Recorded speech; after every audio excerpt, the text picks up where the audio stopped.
There's 3 of them outside. Hikers probably. Older maps usually show a route over the motorway behind my house, but there isn't one anymore. I don't mind them usually, they just walk down and then walk back up a few minutes later, and I go and explain the situation to them. I saw these 3 early, so I hoped I could go out and talk to them before they walk down, save them the trip. They looked like a family, one man walking a little bit in front of 2 women, one just a teenager. The girls were looking at a map while he strode ahead, confident. It was late evening, the sun just barely falling behind the hill. Summer nights like this means the night comes late. I saw them from my window and walked around to the front door quickly. I put my hand on the handle and glanced outside through the glass. Then I stopped. I stopped because so had they. For a moment, I thought they had just stopped walking to check the map or something, but just the glimpse sent a chill through me. Like something was just barely off. Uncanny Valley, right? I looked at them a little closer and saw they had not just stopped. They had stopped mid-step. The one at the front had their front leg raised in the air, and the other 2 were weirdly balanced forward, a position that would be difficult to maintain. I assumed that they had seen me and were doing some sort of performance, like those street performers that look like statues and maintain poses. Then I spotted it, the thing that had made my skin prickle. Their map was stuck. It was somewhere between the adult woman's hands and the floor. Mid-air. It was not touching anything that I could see and was completely still despite the strong breeze. My mind raced through the options. Wires wouldn't explain how it was so still. Maybe it was actually solid and only looked like thin paper. Either way, I let go of the handle. If they really were performers, no harm in staying inside and leaving them there. I had neighbors, so even if there was a problem, then other people would be aware of it. I rationalized it to myself and turned away, unable to get rid of the throbbing cold in my stomach. I walked into my kitchen, made a mug of tea, and sipped it, trying to warm myself despite my already perfectly heated house. I couldn't help myself. I walked over to the window. They were still there. I hadn't moved an inch. But I was closer now. Looking back, I wish my window had been further away. I wish it was thicker and soundproofed, but it wasn't. So I could hear them. The walkers were talking. I could see it now, their mouths moving, just a little to communicate enough. It was hard to make out words, but the mother and father were talking in an attempt at a tone to calm their daughter. She was sobbing. I felt a pang of sympathy, shame for ignoring them, and rush of fear. I had ignored how wrong this felt before, but this was too much. I desperately wanted to go help them, to hug the daughter and tell her she was okay. But I couldn't. I couldn't go outside. Then it would happen to me. I'm not sure why, but I had the overwhelming feeling that the exact same thing would happen to me. It was getting even harder to see them. They had stopped moving as the sun set, and now they were only barely visible from the lights in my house.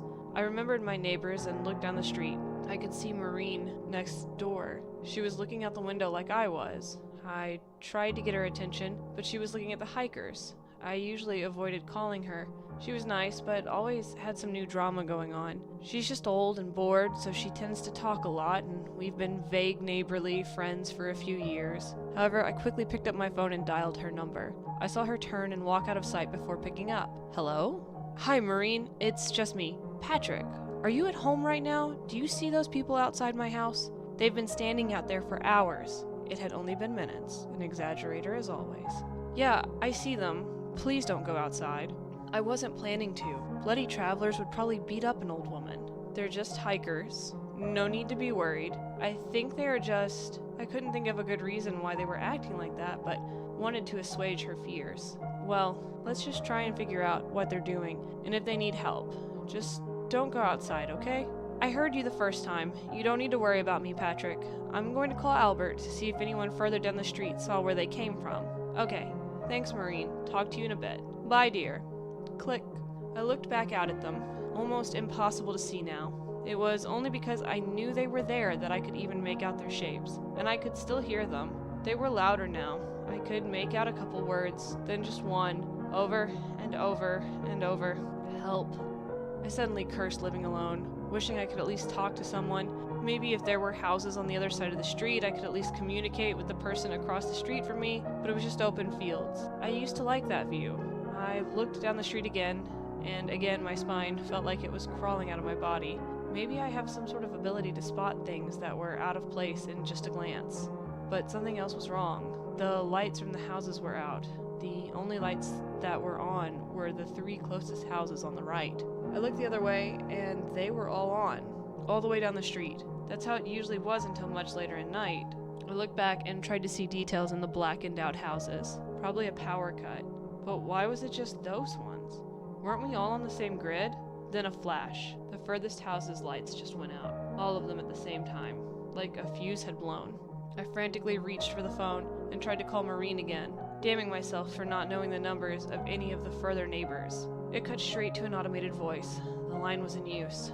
I hung up and started pacing, looking out at the 2 remaining lit houses and glancing at the hikers outside. I couldn't see them, but I knew they were there. The voices were quieter, but they were talking still. Could they see me? I had no way of knowing. It was too late now. I should have tried to talk to them earlier. I let out a shriek as my phone burst into life. It was Maureen. Maureen? Is that you?